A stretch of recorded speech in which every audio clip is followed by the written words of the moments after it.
I don't have cancer, and both of my parents are still alive. I just thought I'd get that out of the way so you're not disappointed. While we're at it, I might as well tell you that I'm not a vampire. I don't have magical powers, and the closest I've ever come to fighting a war against an evil dystopian government was in a video game. Now that you're no longer expecting a story about orphaned vampires fighting an oligarchy of terminally ill wizards, although come to think of it, that does sound pretty cool, I'll tell you why I'm writing this. It's not to document my feelings or look for self-destructive patterns, like my therapist Rich suggested. I guess you could say I'm a history buff. But don't worry, this isn't a story about the Civil War or little houses on the prairie. History has enough stories already. Things way more interesting than anything I could make up. The epic battles, rumors about people playing games with severed human heads, all of the unsolved mysteries involving rocks and ritual sacrifices. I know people say history repeats itself. I just hope I'm not around when it does. The truth is, I'm writing this mostly to help me understand everything that happened over the past year between my ex-girlfriend Jane and me. When you read as much history as I do, you start to wish real life also had textbooks. The kind with illustrated chronologies and did-you-know sections that make everything so simple and easy to understand.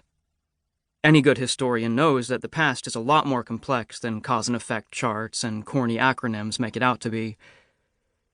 But Jane, a person more complicated than any revolution, more confusing than any war, and more life-changing than any invention, and I'm including the light bulb and chocolate chip cookies when I say that, deserves her own volume.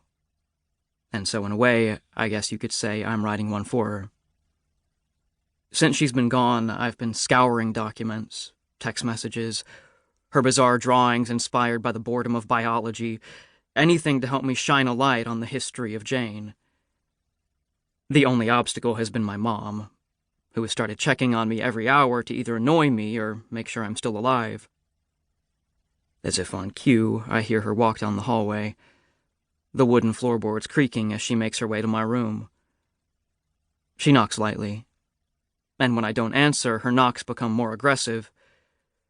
"Dinner's ready," she says through the door.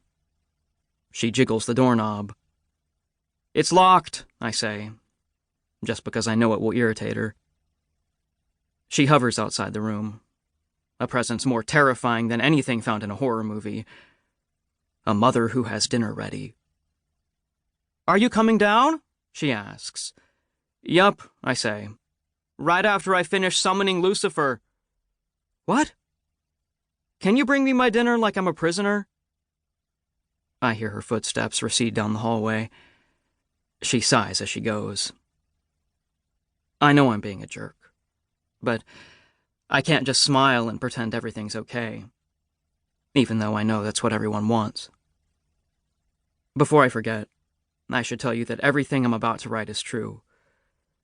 It's not one of those made-up stories that has morals and plot devices and well-crafted metaphors.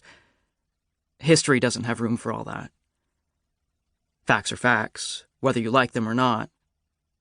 I'm only changing one name. Hers. It just didn't feel right to use her real name. So I'm calling her Jane, as in Jane Doe.